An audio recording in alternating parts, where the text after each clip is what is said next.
I'm glad to have you here. Follow my story until the end and comment the city you're watching from.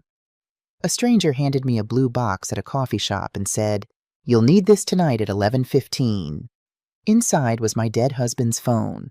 When it rang at exactly 11:15 p.m., a distorted voice warned me, "Your son is going to kill you just like he killed his father."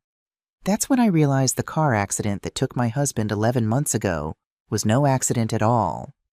My name is Brooklyn Hayes. I'm 64 years old, and this is the story of how I discovered my own family was trying to murder me.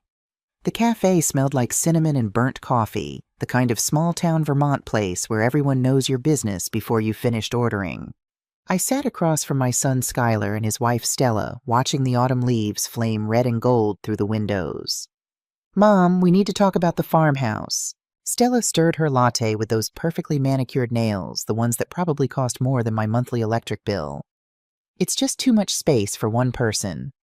I forced a smile, the polite kind I'd perfected over the past year. "I'm managing just fine, dear." Skylar shifted in his seat, avoiding my eyes like he'd done since he was a teenager caught sneaking out. At 42, my son had his father's broad shoulders, but none of his backbone. "What Stella means is we're worried. That's a lot of property to maintain alone. Your father and I maintained that farm for 37 years. I kept my voice quiet, steady. "I think I can handle it a while longer." The conversation died there. It always did when I mentioned Thomas. My husband had been dead for 11 months or so, everyone believed. His car had been pulled from Eagle Lake last November, the driver's side door hanging open, no body inside. The police had declared it an accidental drowning after 3 weeks of searching. Strong currents, they'd said. Bodies sometimes never surface. I'd buried an empty coffin. "We should get the check." Stella stood abruptly, smoothing her designer skirt. She always did that when things got uncomfortable. "Skylar, come help me at the counter." I watched them walk away, heads bent together in whispered conversation. They did that a lot lately. Talked about me when they thought I couldn't hear. At 64, I discovered that being a widow made people treat you like you were made of glass, fragile, and liable to shatter at any moment. I was reaching for my purse when I noticed her. She appeared beside my table so suddenly I startled my hand knocking against my water glass. The woman was perhaps 50, with steel gray hair pulled back in a severe bun. She wore a dark coat despite the warmth of the cafe, and she carried nothing except a small blue box about the size of a hardcover book. "Mrs. Hayes." Not a question. A statement. Yes. My heart began to pound for reasons I couldn't explain. She placed the blue box on the table between us with deliberate care. Her fingers, I noticed, were trembling slightly. "You'll need this tonight. 11:15. Her voice was barely above a whisper, urgent and afraid. "Answer it when it rings, and Mrs. Hayes trusts no one." Before I could form another question, before I could ask who she was or what she meant, the woman turned and walked swiftly toward the exit. I half rose from my chair, but she was already gone, disappearing into the street crowd as if she'd never existed at all. The blue box sat on the table, innocent and threatening all at once. I looked toward the counter. Skylar and Stella were still there. Stella pointing at something on her phone while the cashier rang up their order. Neither had noticed the exchange. My hand moved almost of its own accord, snatching the box and shoving it deep into my purse just as they turned back toward the table. "Ready to go, Mom?" Skylar asked. "Yes." My voice came out steadier than I felt. "Yes, let's go." The drive back to the farmhouse passed in a blur.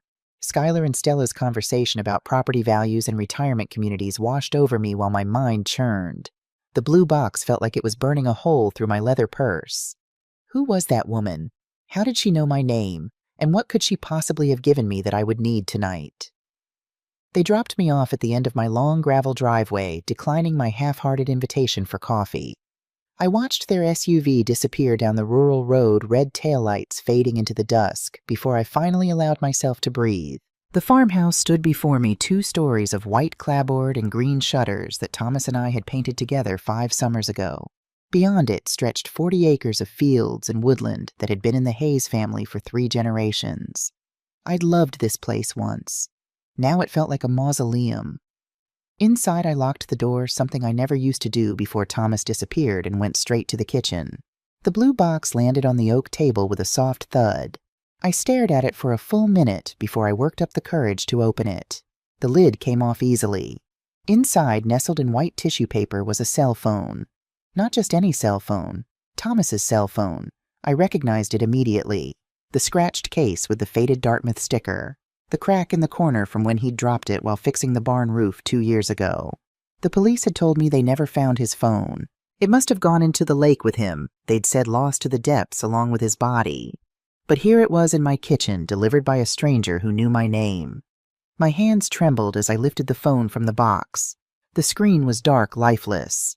I pressed the power button with shaking fingers, half expecting nothing to happen. It powered on. The screen glowed to life, showing a full battery and a single bar of signal.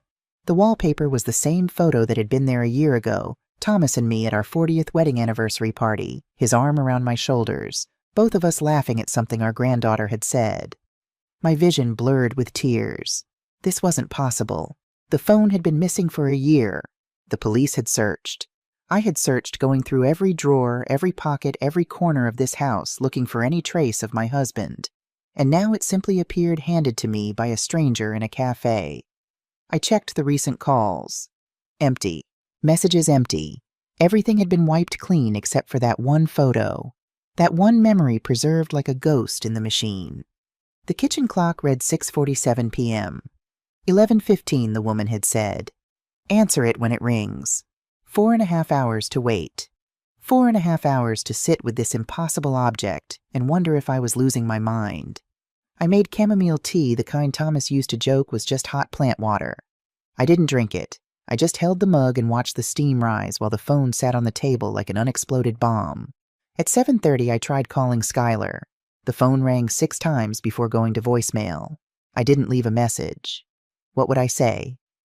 Your father's phone just appeared. A strange woman gave it to me. He already thought I was fragile. This would push him over the edge into thinking I needed supervised care. At 8:15, I walked through the house, checking locks. The paranoia felt foolish, but the woman's words echoed in my mind. Trust no one. At 9:00, I pulled out the case files I'd kept from the investigation into Thomas's disappearance. I'd read them so many times I had them memorized. Accident reconstruction reports.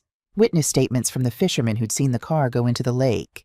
Dive team logs. Coast Guard search patterns. Everything pointed to a tragic accident. But Thomas had driven that road 1,000 times. He knew every curve, every pothole, and he'd been the most careful driver I'd ever known, almost to the point of annoyance. At 10:00, I found myself back in the kitchen, staring at the phone. At 10:30, I started pacing. At 11:00, I sat down and forced myself to breathe. The clock ticked toward 11:15 with agonizing slowness. Each minute felt like an hour. My heart hammered against my ribs. Part of me wanted to throw the phone away to pretend none of this had happened, but a larger part, the part that had never quite believed Thomas was really gone, needed to know. At 11:14, I watched the second hand sweep around the clock face. At 11:15 exactly, the phone rang. The sound was shrill in the silent kitchen. Thomas's old ringtone, Born to Run by Springsteen, his favorite. My hand hovered over the device, shaking so badly I could barely control it. It rang again. The screen showed unknown caller. Third ring.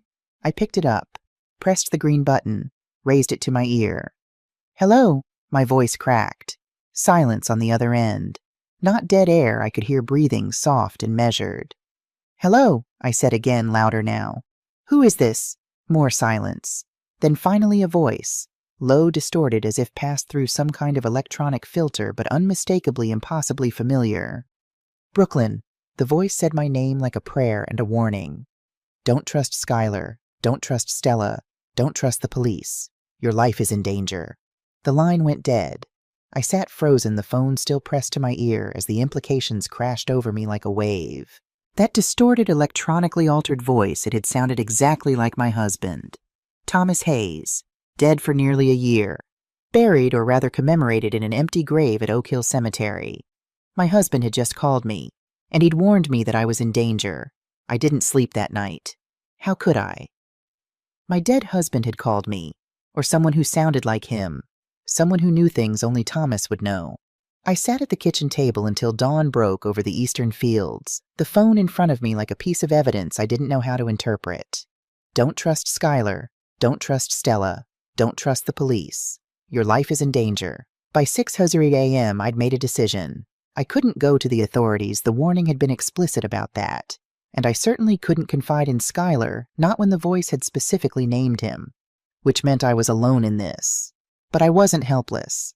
Thomas and I had run this farm together for nearly 4 decades.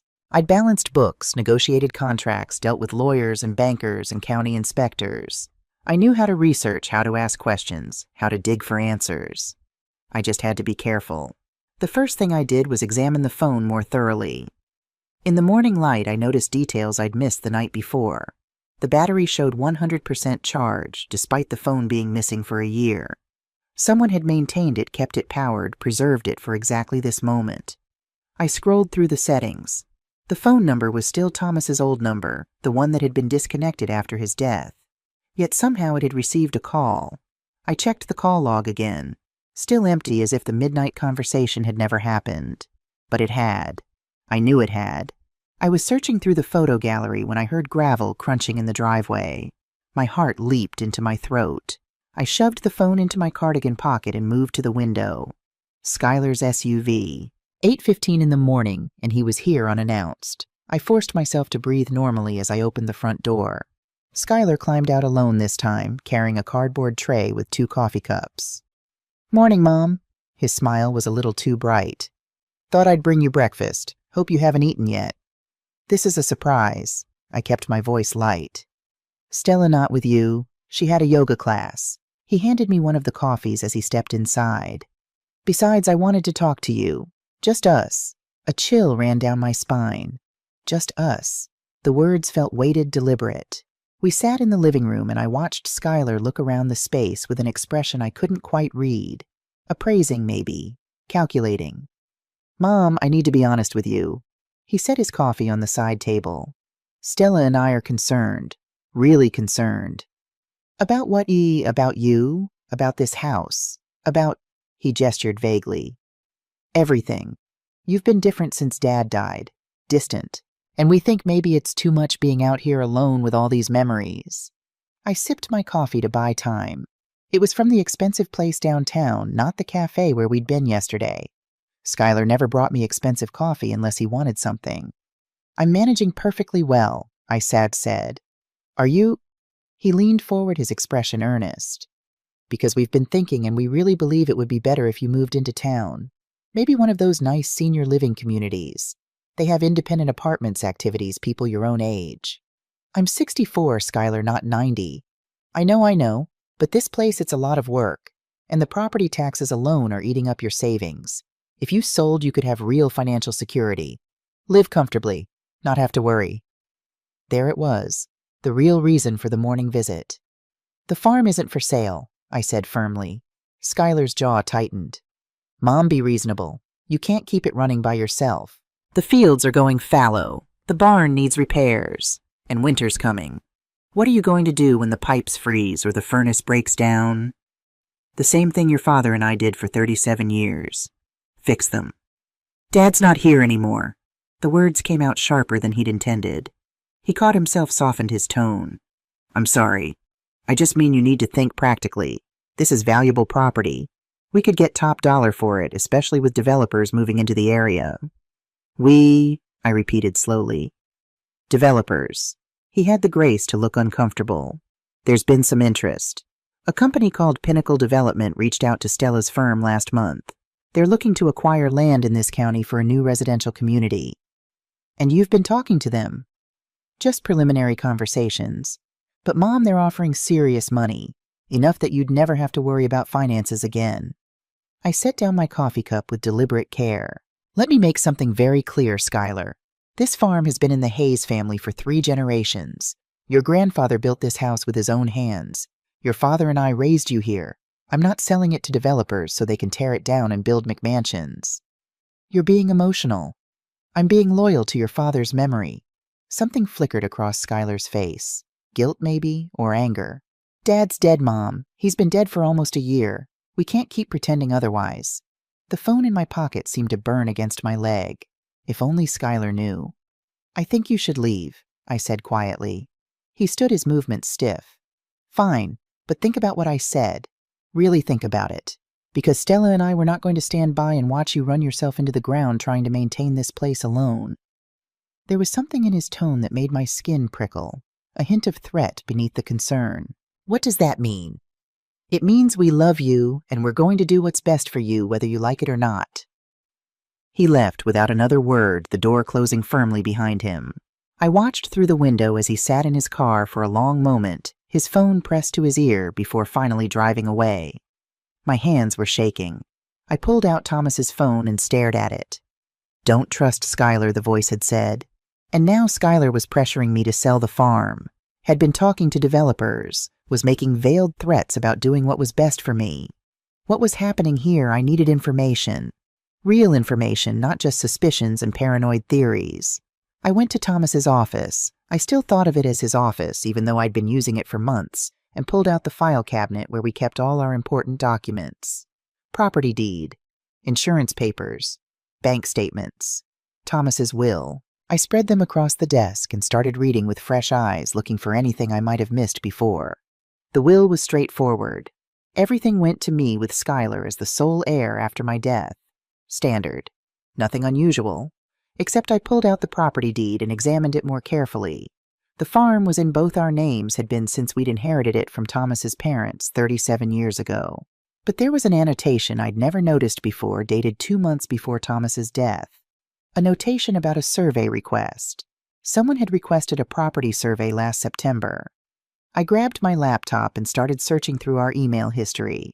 Thomas and I had shared an email account for household business. Old-fashioned maybe, but it had worked for us. I searched for survey and property and Pinnacle. 3 emails popped up. The first was from a company called Boundary Line Surveyors, confirming an appointment for September 15th of last year. The second was a receipt for their services paid in full. The third was from an email address I didn't recognize, rpembroke at Pinnacle Development. Company subject line, Hayes Property, Preliminary Assessment. I opened it with trembling fingers. Mr. Hayes, thank you for your inquiry regarding the potential sale of the Hayes Farm property. Based on the survey results and current market conditions, we would be prepared to make a preliminary offer in the range of $2.2 to $2.3 million for the full 40 acres pending environmental assessment and zoning approval. As discussed, we would require certain assurances regarding family consent prior to moving forward. Please advise on the timeline for securing necessary agreements. Best regards, Richard Pembroke, Acquisitions Director, Pinnacle Development. The email was dated September 28th, 6 weeks before Thomas's car went into Eagle Lake. My husband had been negotiating to sell our farm, without telling me. I sat back in the chair, my mind reeling. This couldn't be right. Thomas would never, we'd always made decisions together. Always. He knew how much this place meant to me, to our family history, unless I didn't know Thomas as well as I thought I did. My phone, my actual phone buzzed. A text from Stella. Hi, Brooklyn. Just wanted to check in. Skylar mentioned you seemed upset this morning. Everything okay? We're here if you need anything. XO. The timing felt calculated. Skylar had probably texted her the moment he left. I didn't respond. Instead, I went back to Thomas's phone and did something I should have done hours ago. I tried to access his email on the device, but when I opened the email app, it asked for a password. I tried our anniversary, our address, Skylar's birthday. All wrong. I was still trying combinations when a knock at the door made me jump. A man stood on my porch, mid-40s, wearing a sport coat over jeans. He held up a badge and a leather wallet. Mrs. Hayes, I'm Detective Nathan Hardwick, Vermont State Police. Do you have a few minutes to talk? My throat went dry. What's this about? It's regarding your husband's death. We've received some new information and I need to ask you a few questions. May I come in? Every instinct screamed at me to refuse. Don't trust the police, the voice had said. But refusing to talk to a detective would look suspicious, would draw exactly the kind of attention I couldn't afford. Of course, I heard myself say, stepping aside. Detective Hardwick had kind eyes and a patient manner that probably put most people at ease. It had the opposite effect on me.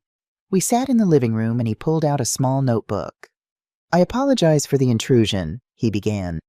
I know this must be difficult revisiting everything, but we've been reviewing cold cases and something came up regarding the accident last November. What kind of something? A witness has come forward. Someone who was in the area the night your husband's car went into the lake. They claimed to have seen another vehicle nearby, possibly following Mr. Hayes's car. My heart pounded. Following him. That's what they say. We're trying to verify the account, but it raises some questions about the circumstances of the accident. He paused. Mrs. Hayes was your husband having any problems before he died? Financial troubles? Disputes with anyone? Anything unusual in his behavior? The emails about selling the farm flashed through my mind. No, I lied. Nothing. The lie came easily, instinctively. Because if I told the truth that Thomas had been secretly negotiating to sell our property, it would open doors I wasn't ready to walk through. Not until I understood what was really going on. And you haven't noticed anything strange recently? Hardwick's eyes were sharp despite their kindness. Unusual phone calls, anyone asking questions about your husband, the blue box, the midnight call, the stranger in the cafe. No, I said, nothing like that. Detective Hardwick studied me for a long moment. Mrs. Hayes, if there's something you're not telling me now would be the time. If your husband's death wasn't an accident, if someone caused it, you could be in danger. The exact words the voice on the phone had used. I appreciate your concern, Detective, but I've told you everything I know. He handed me a business card. If you think of anything or if anything unusual happens, call me, day or night. We take these things seriously. After he left, I locked the door and leaned against it, my legs barely holding me up. New witness. Another vehicle possibly following. Thomas's death might not have been an accident. And someone, Skylar, Stella, the police, all of them, was lying to me about what really happened that night. I pulled out Thomas's phone again. This time I didn't try to guess the password. Instead, I examined the phone itself more carefully, running my fingers along the edges. And I found it. A tiny piece of paper wedged between the phone and its case. I pried it out. It was folded so small it was almost invisible, the paper thin as tissue. I unfolded it with shaking hands. 4 words in Thomas's handwriting. The truth is buried. I stared at those words until they blurred. Buried where? In what sense? Was it metaphorical, or was he telling me to literally dig somewhere? The note said the truth was buried. If Thomas had hidden something, where would he put it? And then I remembered. The garden. My mother's rose garden behind the house. When we'd first moved here, I'd planted a memorial rose bush for her. Thomas had helped me dig the hole, and he'd joked about how it was deep enough to bury treasure. The kitchen clock read 2:00 a.m. I hadn't even realized how late it had gotten. I grabbed a flashlight from the mudroom and stepped out into the cold November night. The rose garden was on the east side, a small plot we'd fenced off years ago. I dropped to my knees in front of the memorial rose bush. The ground was hard cold. I had no shovel, nothing to dig with except my hands. But I started anyway, clawing at the earth like an animal. The dirt gave way slowly. My nails broke. My fingers bled. But I kept digging. And then about 2 feet down, I felt something hard. A box. Plastic. Waterproof. I wrenched it free from the earth and sat back on my heels, clutching it to my chest.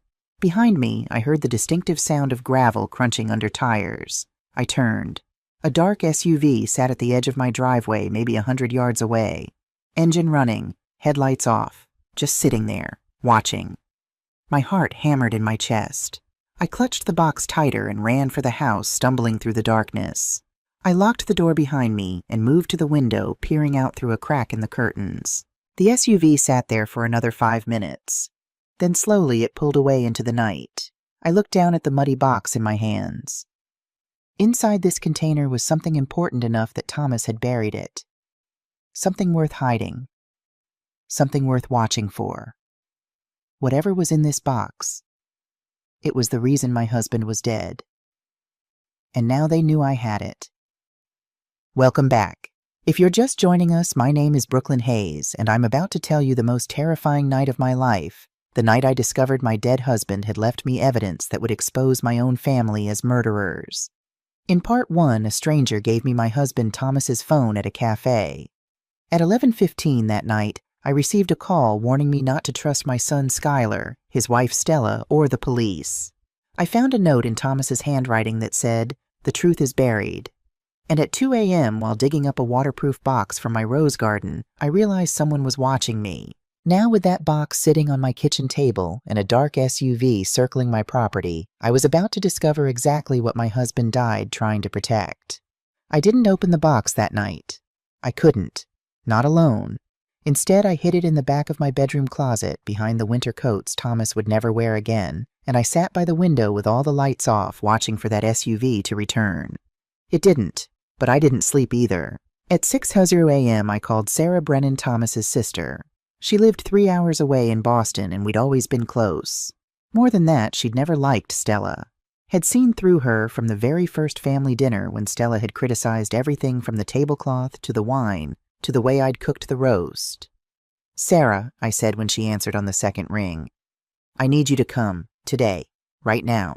There was a pause. Sarah had always been perceptive. "Brooklyn, what's wrong? And don't say nothing. I can hear it in your voice." "I can't talk about it on the phone. Please, can you come?" "I'll leave in 20 minutes. Hang tight, okay?" After we hung up, I felt marginally better. One ally at least. One person I could potentially confide in. But Sarah was 3 hours away, and I couldn't just sit here waiting. I made coffee with shaking hands and sat at the kitchen table staring at Thomas's phone.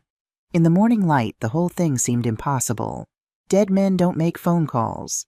Dead men don't leave notes about buried truths, unless they weren't really dead. The thought hit me like a physical blow. What if Thomas had faked his death? What if he was out there somewhere hiding, leaving me clues, but why? Why would he do that to me? Why let me grieve for 11 months? My regular phone buzzed, a text from Skylar. "Mom, I'm sorry about yesterday. Can we talk? I'm worried about you." I stared at the message.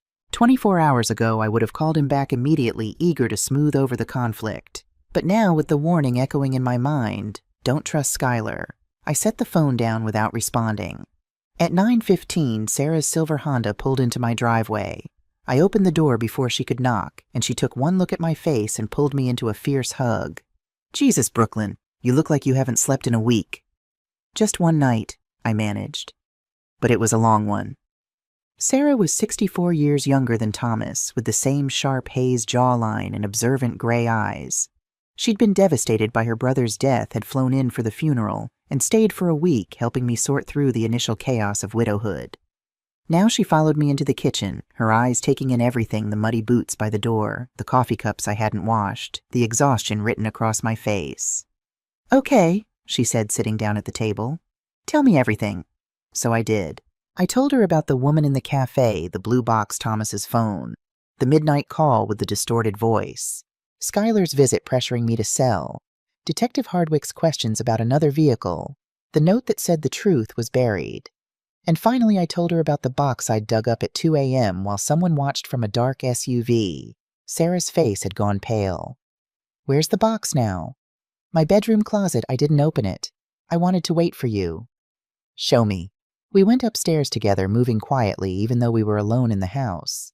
The box was exactly where I'd left it, caked with dirt about the size of a shoebox. Sarah carried it back to the kitchen and set it on the table like it might explode. "You're sure you want to do this?" she asked. "Once we see what's inside, there's no going back. I need to know why Thomas died." She nodded and carefully pried open the waterproof seal.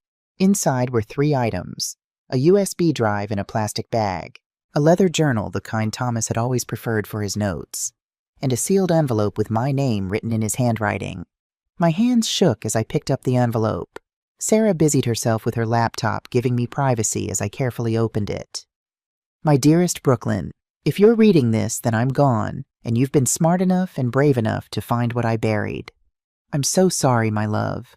Sorry for the secrets. Sorry for the danger I've put you in. Sorry that I couldn't tell you the truth while I was alive. I discovered what was happening on our property 18 months ago. I wanted to believe I was wrong.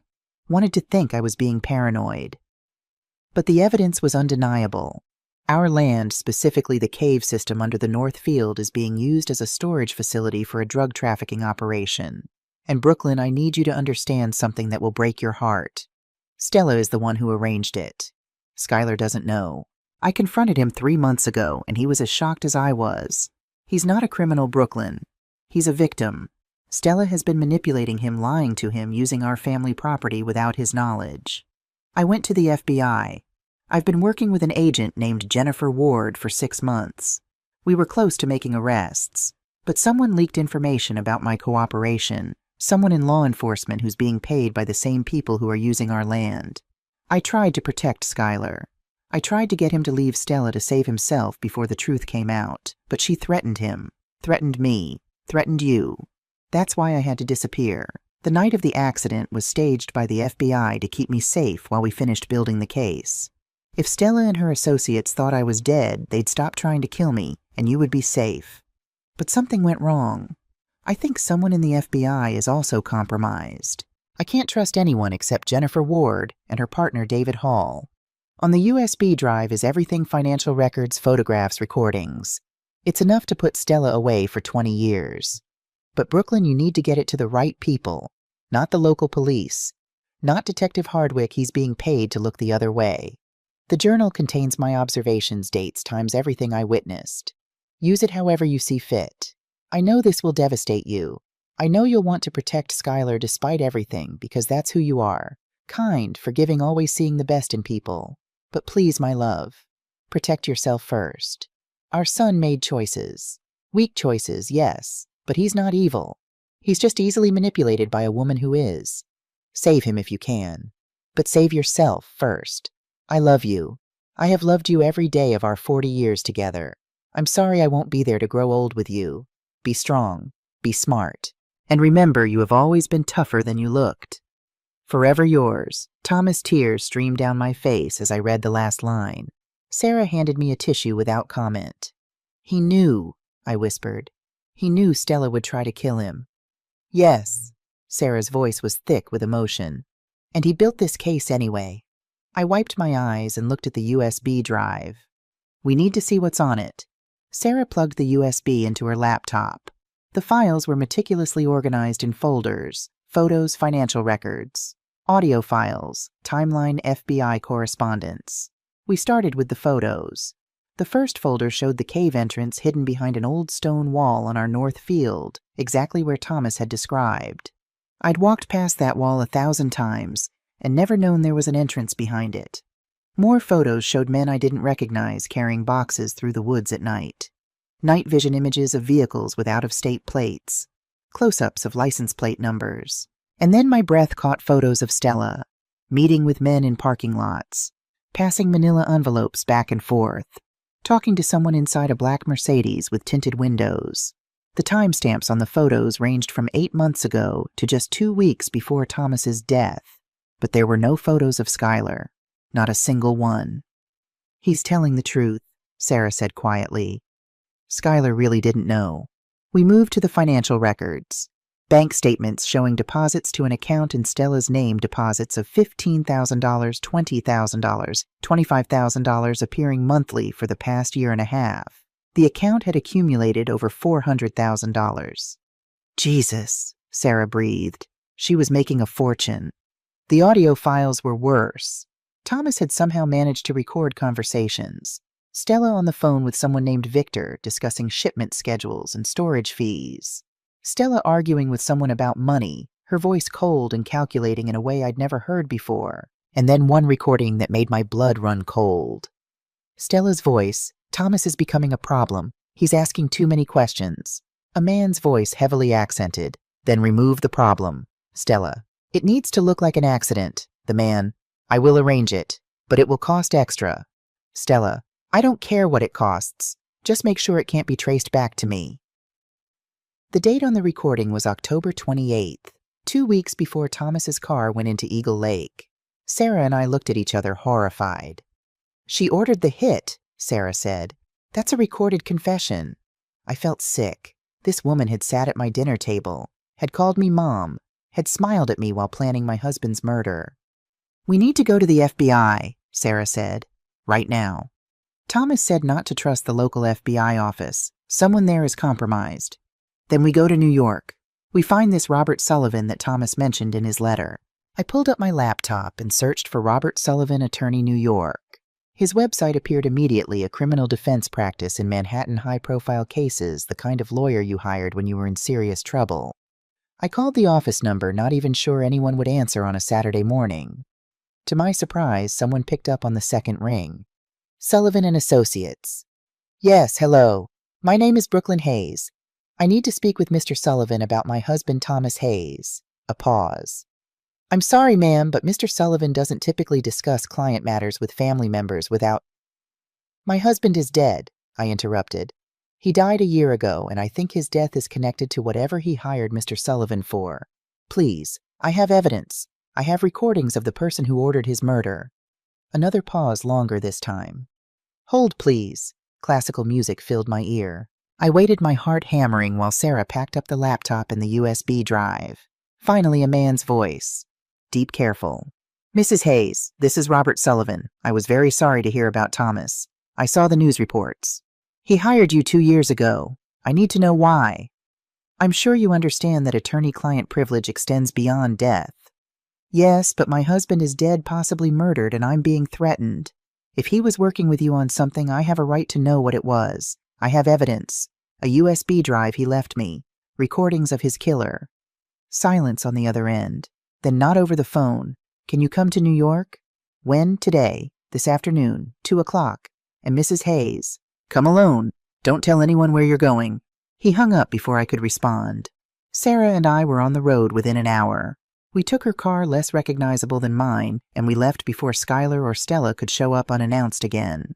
I left my regular phone at home, turned off to avoid being tracked. The 3-hour drive to Manhattan gave us time to think, to process, to plan.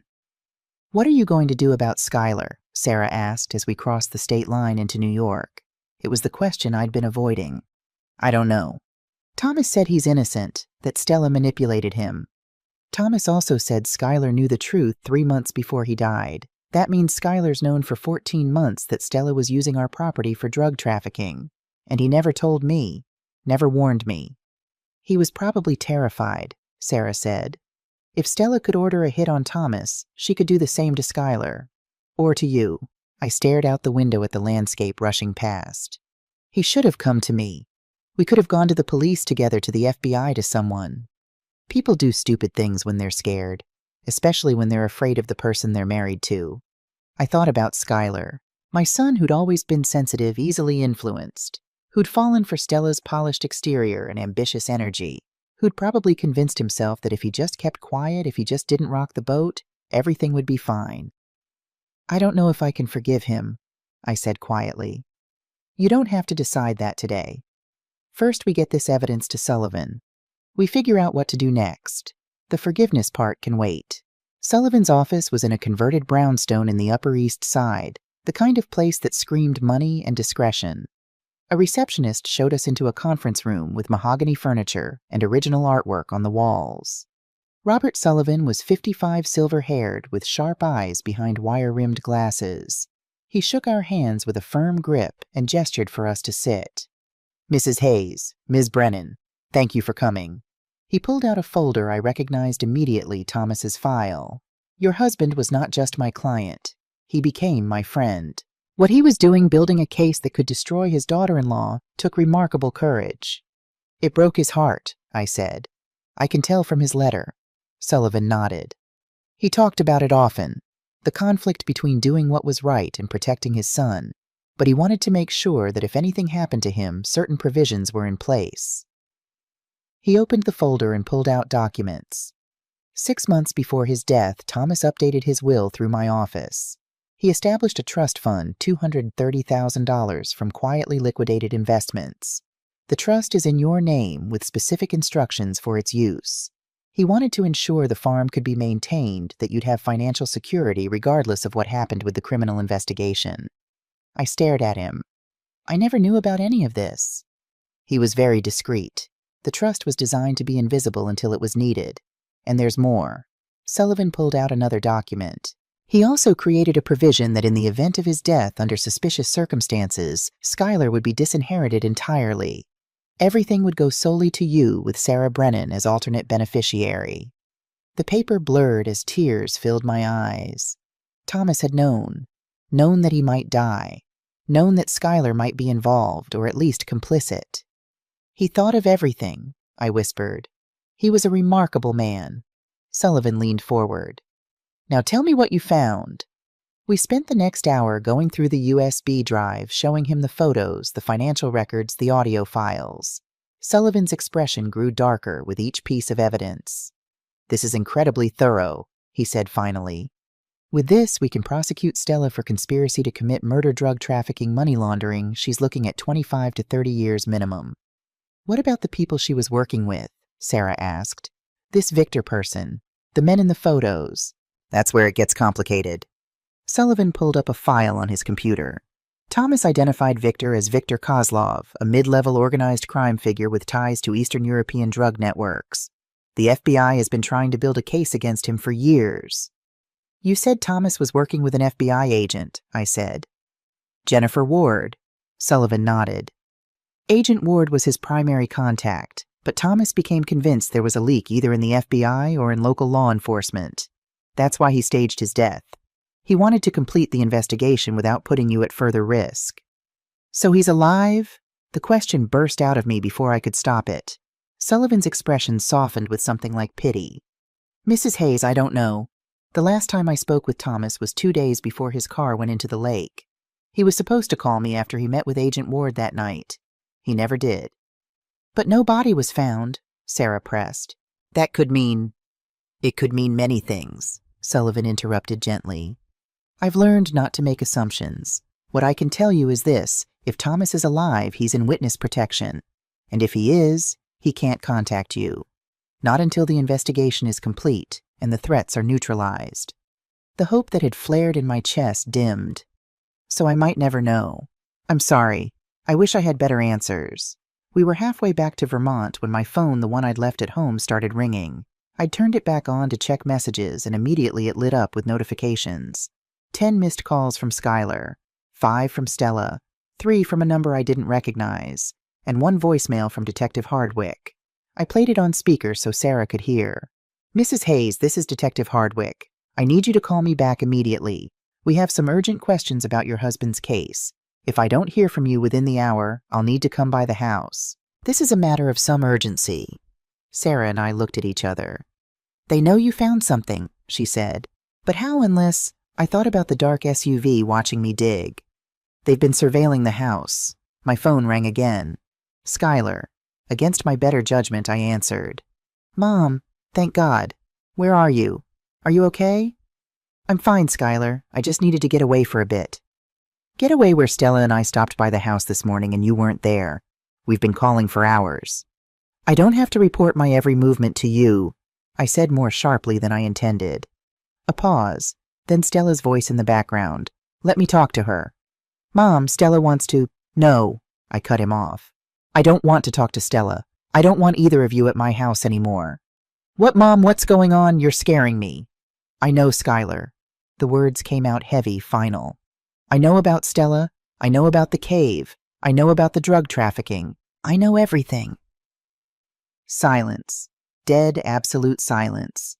Then Skylar's voice, barely a whisper. How dumb. Your father left me evidence. Before he died, before Stella had him killed.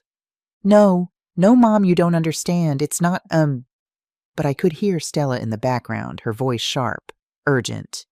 Hang up right now. I'm coming home, I sadly said. And when I get there, we're going to have a conversation. All of us. You, me, and Stella. And you're going to tell me the truth about what happened to your father. I hung up before he could respond. Sarah and I pulled into my driveway at 6:30 p.m. as the autumn sun was setting behind the barn. Skylar and Stella's SUV was already there, and beside it, Detective Hardwick's unmarked police car. Brooklyn, maybe we should call someone, Sarah said nervously. The FBI, a lawyer, someone. Sullivan said not to trust the local FBI, and Hardwick is Dirty Thomas said so in his letter. I looked at the house, my home, the place where I'd raised my son and buried my husband's secrets. This ends tonight. We got out of the car. I had the USB drive in my pocket and Thomas's journal in my purse. Sarah had her phone ready to record. The front door was unlocked. They were waiting for us in the living room. Skylar sat on the couch, his head in his hands. Stella stood by the window perfectly composed in a black pantsuit, and Detective Hardwick leaned against the fireplace, his arms crossed. The scene was carefully staged. This was an intervention, or an ambush. Mom, Skylar looked up, his eyes red-rimmed. Thank God you're home. We've been so worried. Have you? I stayed by the door, Sarah beside me. Worried I might have found something you didn't want me to find.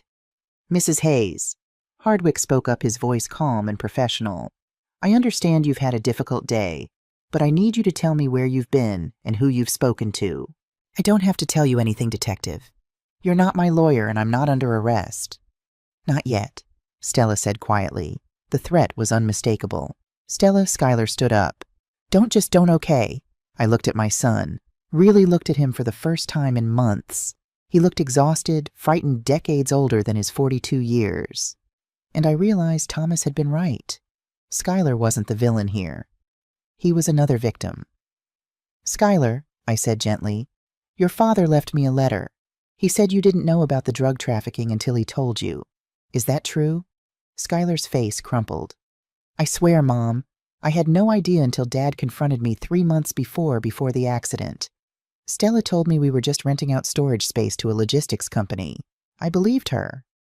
He's lying, Stella cut in. Don't listen to him, Brooklyn. He's trying to save himself. No. I pulled the USB drive from my pocket. Actually, I have proof. Audio recordings, photographs, financial records. Everything Thomas gathered before you had him killed. The room went very still. Stella's mask of composure finally cracked. You don't know what you're talking about. I have you on tape, I said, my voice steady despite my racing heart. October 28th. You told someone named Victor that Thomas was a problem and needed to be removed. You said, and I quote, "It needs to look like an accident." That's not admissible. It could be anything. It's time-stamped. It's date-stamped. And combined with the financial records showing you received over $400,000 in payoffs, it's more than enough for a jury. Hardwick straightened up from the fireplace. Mrs. Hayes, where did you get this alleged evidence? My husband left it for me. The husband you declared accidentally drowned without ever finding a body. The husband whose death you barely investigated because someone was paying you not to. Hardwick's jaw tightened. That's a serious accusation. Is it because Thomas's files include bank records showing deposits to an account in your name? $5,000 a month for the past 6 months. Want to explain that, Detective? For the first time, I saw fear flicker across Hardwick's face. Stella moved toward me, her hand reaching for the USB drive. Give me that. You don't understand what you're dealing with. The people I work with, they don't leave loose ends. You mean Victor Kozlov? I stepped back, keeping the drive out of her reach. The FBI already knows about him. They've known for months. The FBI? Stella laughed, but it sounded brittle. You think the FBI can protect you? We have people inside law enforcement at every level. Not at every level. I pulled out my phone. I spent this afternoon with Robert Sullivan in New York, Thomas's lawyer, the one who's been holding copies of all this evidence in a safe deposit box for the past 6 months. If anything happens to me, it all goes to the U.S. Attorney's Office in Boston. Stella's face went white. Schuyler stood up, moving between his wife and his mother. Stella, is it true, all of it? Did you really have Dad killed? Schuyler, sit down. Did you? Schuyler's voice broke. Tell me the truth. And then, with everyone distracted, Hardwick made his move. He pulled his gun. Nobody moves, he said, leveling the weapon at me. Mrs. Hayes, you're going to give me that USB drive and any copies you made, and then you're going to forget any of this ever happened. Sarah gasped. I stood frozen. Hardwick, put the gun down, Stella said. This isn't helping. Shut up. You got us into this mess. Your amateur operation, your sloppy murders. If you'd just kept the old man quiet instead of killing him. You're pointing a gun at a 64-year-old woman, Sarah said, her voice shaking but defiant. In front of witnesses. How exactly do you think this ends? And that's when the front door burst open. 6 people in FBI tactical gear flooded into the house, weapons drawn. Federal agents, everyone on the ground. But it wasn't the local FBI office. Leading the team was a woman in her 50s with steel gray hair pulled back in a severe bun. The woman from the Café, the one who'd given me the blue box. Jennifer Ward, FBI, she announced. Detective Hardwick, drop your weapon. Hardwick hesitated for just a moment too long. One of the agents moved in and disarmed him, forcing him to his knees. Stella tried to run for the back door. 2 agents blocked her path. Stella Morrison, Ward said, pulling out handcuffs. You're under arrest for conspiracy to commit murder, drug trafficking, money laundering, and about 15 other charges I'm going to enjoy reading to you. As they cuffed Stella, she shot me a look of pure hatred. This isn't over, Brooklyn. You have no idea what you've started. Actually, I said, surprising myself with how calm I sounded, I think this is exactly where it ends. They led her out in handcuffs, Hardwick following behind her. Schuyler sank onto the couch, his head in his hands, sobbing. Agent Ward approached me.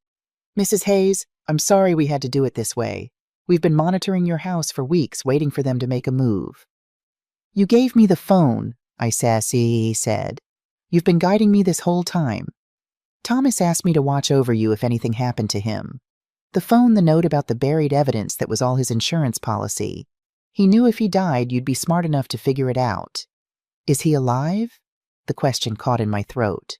Please, I need to know. Welcome back to the final chapter of my story. I'm Brooklyn Hayes, and in the last 2 parts I discovered that my dead husband had left me evidence proving my daughter-in-law Stella had ordered his murder. I just watched the FBI arrest Stella and Detective Hardwick in my own living room. But the biggest question remained unanswered. Was Thomas really dead? Agent Jennifer Ward had just said 4 words that made my heart stop. Come with me. This is how I learned the truth about my husband's death and how I nearly lost my own life in the process. Ward led me out of the house, away from the chaos of agents processing the scene and Schuyler's broken sobs. Sarah followed close behind, her hand gripping mine. We walked toward the barn, that old red structure where Thomas had spent countless hours working on equipment, teaching Schuyler to drive the tractor, storing 50 years of family memories. A black SUV was parked behind it, hidden from the house's view. Ward knocked twice on the passenger window. The door opened, and Thomas Hayes stepped out into the November twilight. My legs gave out. If Sarah hadn't caught me, I would have collapsed right there on the cold ground. Because standing in front of me, alive and breathing, was my husband. He looked different. Thinner, with a beard. I'd never seen him wear gray hair a bit longer. But those eyes, those warm brown eyes that had looked at me across breakfast tables for 40 years, those were the same. Brooklyn. His voice broke on my name. I don't remember moving. But suddenly I was in his arms and he was holding me so tightly I couldn't breathe. And I didn't care. Because Thomas was alive. Thomas was here. Thomas had come back to me. You're alive, I sobbed into his chest. You're alive. You're alive. You're alive. I'm so sorry. His voice was rough with tears. God, Brooklyn, I'm so sorry. I never wanted to put you through this. We stood there for what felt like hours, but was probably only minutes, just holding each other while the world spun around us. Sarah was crying too. Even Ward looked away, giving us privacy. Finally, Thomas pulled back just enough to look at me, his hands cupping my face. I know you must hate me. Hate you? I laughed through tears. I thought you were dead. I mourned you. I buried an empty coffin. Hate doesn't even begin to cover what I'm feeling right now. I know. I know and I understand if you can never forgive me. I kissed him then, because despite everything, the lies, the secrets, the 11 months of grief, he was here and he was alive. And that was all that mattered in this moment. When we finally broke apart, Ward cleared her throat. I hate to interrupt, but we need to talk. Inside the barn. It's not safe out here. The barn was dimly lit by battery-powered lanterns. Another FBI agent was there, a younger man with dark hair and a broken arm in a sling. Mrs. Hayes, this is Agent David Hall, Ward introduced. He's been working this case with me from the beginning. Thomas led me to an old bench, never letting go of my hand. Sarah sat on my other side, and the 3 FBI agents stood facing us. Tell me everything, I said. From the beginning. No more secrets. Thomas took a deep breath. 18 months ago, I started noticing unusual activity on the North Field. Tire tracks where there shouldn't be any. Hikers at odd hours. At first, I thought it was just kids exploring, but something felt off. So you investigated, I Sadie said. Like an idiot, yes. I followed the tracks and found the cave entrance behind the old stone wall, and I saw them men carrying boxes in the middle of the night. I took photos, started documenting everything. Ward picked up the story. Thomas came to us 14 months ago with what he'd found. We confirmed it was part of a drug distribution network run by Viktor Kozlov. But Kozlov is just mid-level. We wanted the whole organization. That's when you went to New York, I said, remembering the lawyer's words. You hired Sullivan. Thomas nodded. I needed legal protection. Because when I started digging deeper, I discovered Stella was the one who'd arranged the whole thing. She'd found the cave system. She'd contacted Kozlov's people. She was making thousands of dollars every month. But Skylar didn't know. I had to be sure. No. Thomas's voice was firm. I confronted him 3 months before the accident. He was devastated, Brooklyn. Absolutely destroyed. He'd had no idea what Stella was doing. Then why didn't he come to me, to the police? Because Stella threatened him. Thomas's jaw tightened. She told him if he said anything, she'd make sure both of us ended up like her previous business partner at the bottom of Eagle Lake. Sarah gasped. There was someone else, Ward nodded grimly. We found evidence that Stella had been involved in at least one other murder. A man named Marcus Reed, who'd been her partner in a financial fraud scheme 5 years ago. His body was found in Lake Champlain, ruled accidental drowning, just like Thomas's death was supposed to be. So you faked the accident, I said to Thomas. To protect me, to protect Skylar. To protect both of you, and to finish building the case. Thomas squeezed my hand. If Stella thought I was dead, she'd stop trying to kill me. You'd be safe. Skylar would be safe. And Ward and Hall could finish documenting everything we needed for prosecution. The night of the accident, Ward explained, we staged it carefully. Thomas drove his car to Eagle Lake with Hall following in an unmarked vehicle. We'd pre-positioned diving equipment. Thomas jumped out before the car went over the embankment surfaced downstream, and Hall picked him up. But we had a problem, Hall said, his voice tight with anger. Someone tipped off Stella that Thomas had been working with us. Someone inside law enforcement. Hardwick, I said. Hardwick was part of it, yes. But there was someone else. Someone higher up. Ward's expression darkened. That's why we couldn't bring Thomas back. We weren't sure who else was compromised. Thomas looked at me, his eyes full of pain. Every day for 11 months I wanted to contact you. Wanted to tell you I was alive. But if Stella found out, she would have killed you to get to me. And if the wrong person in law enforcement found out, they'd have told her. Where have you been all this time? Sarah asked. A cabin in the Adirondacks, off the grid. Just me, Ward, checking in once a week, and a lot of time to think about what I'd done to my wife. Thomas's voice cracked. I watched from a distance. Saw you at the cemetery. Saw Skylar and Stella pressuring you to sell. Couldn't do anything to help. The phone, I said suddenly. The blue box. That was you. Ward nodded. Thomas's idea. We couldn't make direct contact, but we could guide you to the evidence. The phone was a test to see if you'd be brave enough to answer an impossible call. The distorted voice on the recording, I realized. That was you, Thomas. We used a voice modulator and some pre-recorded audio, he admitted. I needed to warn you without revealing I was alive, in case Stella was monitoring your communications. I sat back trying to process everything. My husband had been alive this whole time, living alone in a cabin, protecting me from a distance, while I grieved and struggled and nearly gave up. I don't know if I can forgive this, I said quietly. I know. Thomas's voice was barely a whisper. I don't know if I can forgive myself. But I continued squeezing his hand. I'm glad you're alive, even if I'm furious with you. Even if it's going to take me years to fully trust you again. I'm glad you're alive. He pulled me close and I let him because despite everything, he was my husband, and he'd done what he thought was necessary to keep me safe. We have a problem, Ward said, breaking the emotional moment. Stella and Hardwick weren't the only ones involved. Victor Kozlov, I said.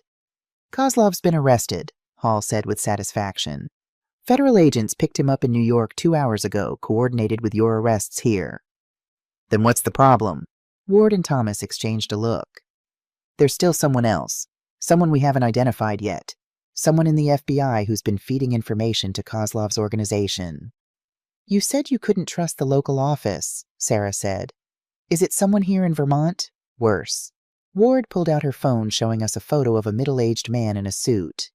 This is Special Agent Douglas Pierce. He's a supervisor in the Boston field office, and we have reason to believe he's the one who leaked information about Thomas's cooperation. Thomas's face hardened. Pierce knew about the investigation from the beginning. He had access to all our files. And 3 weeks before my death, I noticed someone had accessed my case files without authorization. We couldn't prove it was Pierce, Ward said. Until now. Today, when Brooklyn called Sullivan and then drove to New York, someone in law enforcement tipped off Stella within hours. Only 3 people knew Brooklyn had gone to New York, me, Hall, and Pierce. How do you know Pierce knew? I asked. Because I told him. Ward's smile was grim. I sent him a false report this morning saying Brooklyn had contacted a lawyer in New York with potential evidence in the Hayes case. 2 hours later, Stella called Hardwick in a panic. We have the phone records. So Pierce is definitely the leak, Sarah said. Yes, but we don't have enough evidence to arrest him. He's too careful. He uses encrypted communications burner phones meets in person. Ward looked at me. That's where you come in, Brooklyn. My stomach dropped. What do you mean? Pierce doesn't know Thomas is alive. He still thinks this is just a drug trafficking case with a suspicious death from a year ago, and he doesn't know we suspect him. Ward leaned forward. We need you to help us catch him. Absolutely not, Thomas said immediately. She's been through enough. Find another way. There is no other way, Ward said. Pierce is too well insulated, but he'll come out of hiding for one thing to protect his investment. If he thinks Brooklyn has evidence that could expose the entire operation, including his involvement, he'll try to get it back. You want to use me as bait, I said. I want to give you the opportunity to finish what your husband started. Ward's eyes were intense. Pierce has been selling information to organized crime for years. He's dirty money that's funded terrorism, human trafficking murders. If we don't stop him now, he'll just go underground and resurface somewhere else. I looked at Thomas.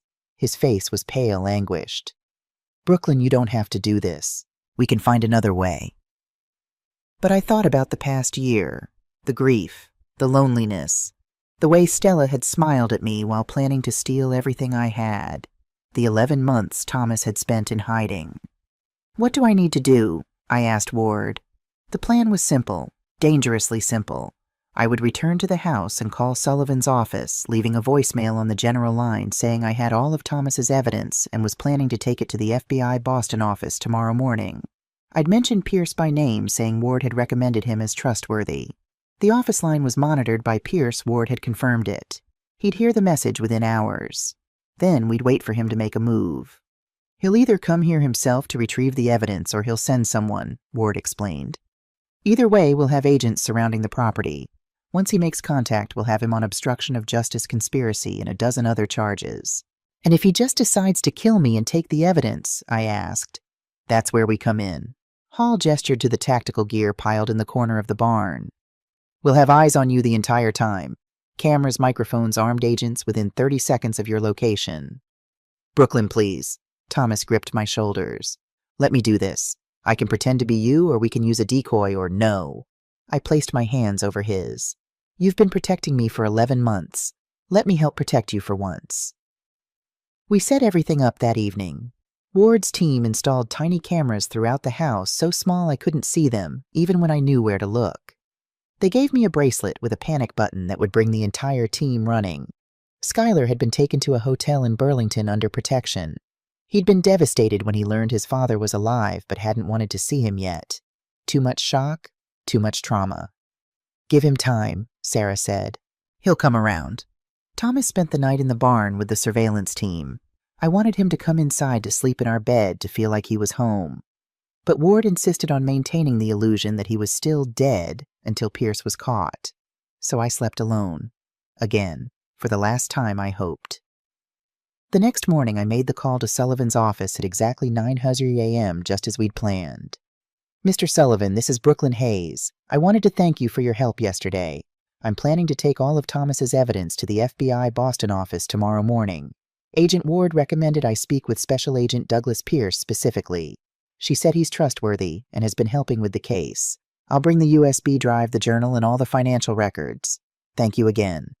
I hung up and waited. Ward had explained that Pierce would likely move quickly. If he thought I was bringing evidence to the FBI tomorrow, he'd want to get it today before it entered official custody. At 11:30 a.m., an unfamiliar car pulled into my driveway. A black sedan with Massachusetts plates. I watched from the window as a man in a suit got out. He was alone, carrying a briefcase. Even from a distance, I recognized him from the photo Ward had shown me. Douglas Pierce. My heart hammered as I activated the bracelet's panic signal 3 quick presses to let the team know he'd arrived. Then I went to answer the door. Mrs. Hayes. Pierce had a warm smile and an authoritative presence. I'm Special Agent Douglas Pierce, FBI, Boston office. I believe you spoke with Agent Ward about me. Yes, please come in. I stepped aside, every muscle tense. He followed me into the living room, his eyes scanning the space with professional assessment. Looking for cameras, I realized. Looking for evidence. I appreciate you reaching out, Pierce said, settling into the armchair. Agent Ward has brought me up to speed on your husband's case. I understand you've come into possession of some evidence. Thomas left it for me, before he died. I tried to keep my voice steady. Files, recordings, financial records. Everything he'd gathered about the drug operation on our property. That's very valuable material. Pierce's smile didn't reach his eyes. I'm glad you're bringing it to the proper authorities.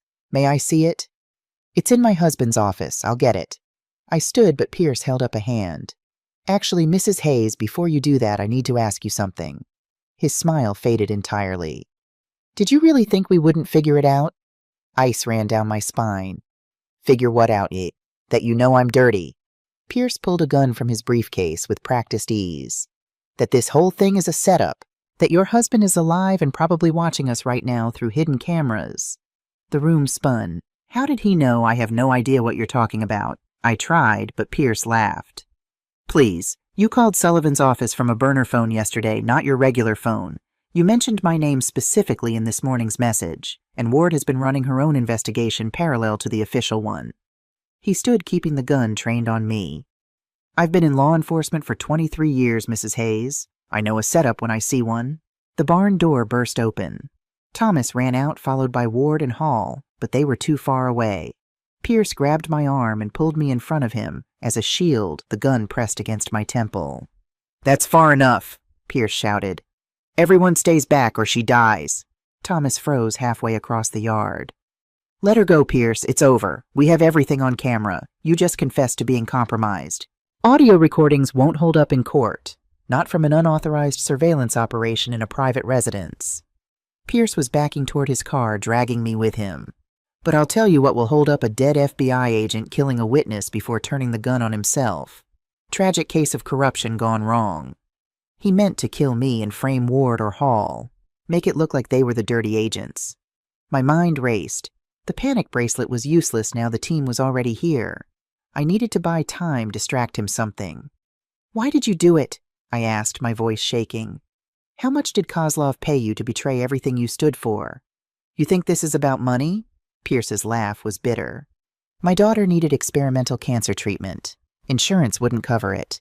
I needed $400,000 and I needed it fast. Kozlov offered me a deal leak, a few files looked the other way on a few shipments, and Emily gets her treatment. And she did, I asked softly. Get the treatment. She's been in remission for 2 years. His voice cracked slightly. But by then I was in too deep. Kozlov had evidence of everything I'd done. If I stopped helping him, he'd release it all. I'd lose everything, my career, my pension, my freedom. So you kept betraying people, Thomas said, moving slowly closer. You helped cover up murders. You endangered witnesses. You let criminals go free.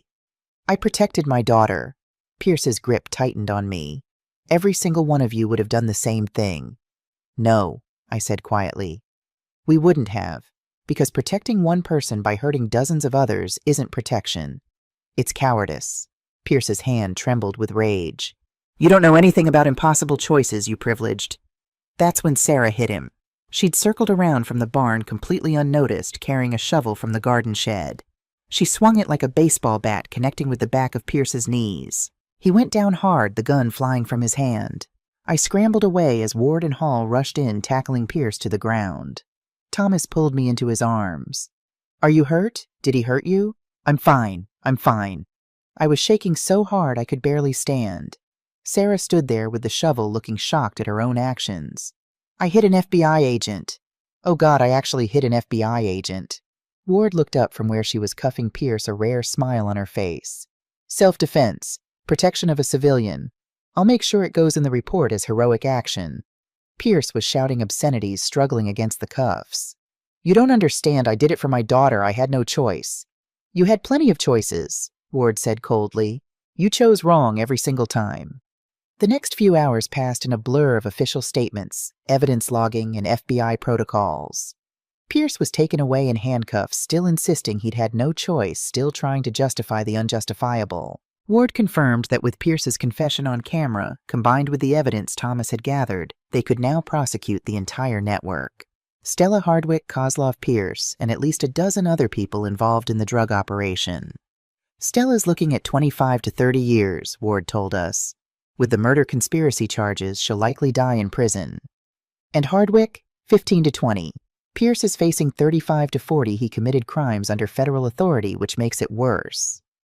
I found myself feeling nothing. No satisfaction, no vindication, just exhaustion. Thomas and I sat on the porch steps as the FBI team packed up their equipment. The November sun was setting behind the barn, painting the sky in shades of orange and gold. "What happens now?" I asked. "Legally, I'm still dead," Thomas said. "We'll have to file paperwork to reverse the death certificate, notify Social Security, the bank, all of it. It's going to be complicated." "That's not what I meant." I turned to face him. "What happens with us?" Thomas was quiet for a long moment. "I don't know. I left you alone for 11 months. I let you grieve. I let you think I was dead. That's not something you just forgive and move on from." "No," I agreed. "It's not. I'll understand if you want me to leave. If you need time. If you can't—" His voice broke. "If you can't love me anymore after what I did." I thought about it. Really thought about it. The anger was there burning beneath the surface. The betrayal. The loneliness of those 11 months. But beneath that was something stronger. 40 years of love. 40 years of partnership. 40 years of choosing each other every single day. "I'm furious with you," I said. "I'm so angry I could scream. You broke my heart, Thomas Hayes." "I know. But—" I took his hand. "I understand why you did it. I don't agree with it. I think you should have found another way. But I understand that you were trying to protect me." "I was," he whispered. "I'd do anything to keep you safe." "I know. And that's why—" I took a deep breath. "That's why I'm willing to try. To rebuild. It won't be easy. I don't know how long it'll take for me to trust you completely again. But I want to try." Thomas pulled me close and we sat there as the sun set on the worst and best day of my life. 3 days later, Skylar finally came to the house. Thomas and I were in the kitchen when we heard his car in the driveway. Thomas tensed and I squeezed his hand. "Give him time," I murmured. Skylar walked in looking like he'd aged a decade. His eyes were red-rimmed, his clothes wrinkled. He stopped in the doorway when he saw Thomas. "Dad?" The word came out broken. "Son," Thomas stood slowly. You let me think you were dead." Skylar's voice cracked. "For 11 months, do you have any idea what that did to me?" "I know. I'm sorry." "Sorry." Skylar laughed bitterly. "You're sorry I mourned you. I gave a eulogy at your funeral. I spoke at your empty grave." "Skylar," I started, but he shook his head. "And the worst part?" Tears streamed down his face. "The absolute worst part is that I understand why you did it. Because I was too weak to leave Stella. Too scared to stand up to her. Too pathetic to protect my own mother." "No." Thomas crossed the room in 3 strides. "No, son. You were afraid. That's different from weak. Stella is a manipulative, dangerous person. She fooled me for years. She would have fooled anyone. But I should have—" Skylar's voice broke completely. "I should have protected Mom. Should have told someone. Should have done something." Thomas pulled him into a hug. "You survived. That's what you did. You survived a marriage to a sociopath and you came out the other side. That takes strength." Skylar sobbed into his father's shoulder, 42 years old, and crying like the little boy he'd once been. I joined them, wrapping my arms around both of them. My family. Broken and imperfect and deeply flawed, but still my family. "We're going to be okay," I said. "All of us. It's going to take time and therapy and a lot of hard work, but we're going to be okay." Spring came to Vermont with an explosion of green and gold. The maple trees budded, the fields came alive, and the farmhouse felt like home again for the first time in years. Thomas and I had spent those 6 months in couples therapy working through the betrayal, the secrets, the 11 months of separation. It wasn't easy. Some days I still felt the anger rising up, choking me. Some nights I still dreamed of that empty coffin. But we were making progress, learning to communicate again, learning to trust again. The legal proceedings had been exhausting. Stella's trial was set for next month. She'd refused all plea deals, insisting she'd done nothing wrong. Her lawyer was arguing that she'd been coerced by Kozlov, but with the audio recordings of her ordering Thomas's death, it was a losing battle. Hardwick had pleaded guilty to corruption charges and was serving 15 years in federal prison. Pierce was awaiting trial on multiple counts of corruption conspiracy and attempted murder. His daughter had issued a public statement disowning him, saying she would have rather died than have him commit crimes in her name. Kozlov and his organization had been dismantled. The cave system on our property had been permanently sealed by the FBI. And Schuyler was healing. He'd moved into the small cottage at the edge of the north field, the one Thomas's grandparents had built. He was in therapy 3 times a week, working through his trauma, learning to forgive himself. "I think I'm ready," he said one morning over coffee. "Ready for what?" I asked. "To start over, really start over. Maybe go back to school, learn something new. Figure out who I am outside of being Stella's husband." Thomas smiled. "That sounds like a good plan, son." The farm stand Sarah and I had started was doing well. We'd hired a young couple, Daniel and Rebecca Porter, to help run it. They were passionate about sustainable agriculture and brought new energy to the property. On a warm Saturday in May, we held a family dinner on the back porch. Sarah was there, of course, and Schuyler and the Porters, and even Agent Ward, who'd become something of a friend. As we sat around the table laughing and talking, I looked at Thomas across the wine glasses and candlelight. He met my eyes and smiled that same smile that had made me fall in love with him 41 years ago. We still had work to do. The trust wasn't fully rebuilt. The scars were still healing. But we had time now. Time and truth and the determination to make our marriage stronger than it had been before. "What are you thinking about?" Thomas asked later as we stood on the porch watching the sunset. "Ireland," I said. "You promised me Ireland." "I did. How about this fall?" "This fall sounds perfect." He pulled me close, and we stood there as the sky turned from gold to pink to purple. The farm stretched out before us, 40 acres of family history of memories both painful and precious. At 65, I'd learned that I was capable of things I'd never imagined. Investigation, courage, confrontation, standing up to corrupt FBI agents with shovels.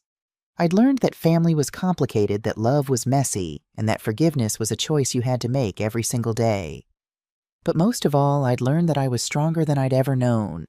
Strong enough to survive betrayal. Strong enough to fight for justice.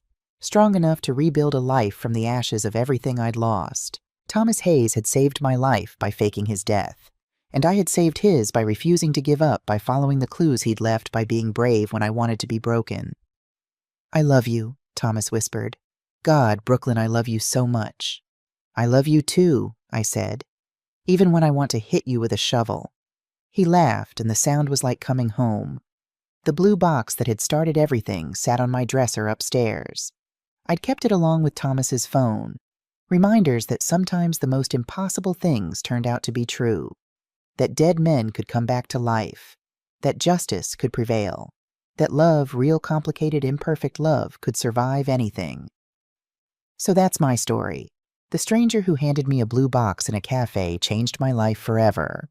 She gave me back my husband, helped me expose a criminal conspiracy, and taught me that at 65 years old, I was far from finished. If you take anything from my story, let it be this. Never underestimate yourself. Never let anyone make you feel powerless. And never ever give up on the people you love, even when all hope seems lost. Thomas and I are planning that Ireland trip for October. We'll walk the green hills, drink Guinness in cozy pubs, and finally take the honeymoon we never got 41 years ago. Schuyler will water the plants while we're gone. He's talking about maybe dating again someday. Taking his time. Healing. The farm will continue. The legacy will continue. And our family, broken and repaired and stronger for the breaking, will continue. Because that's what survivors do. We continue.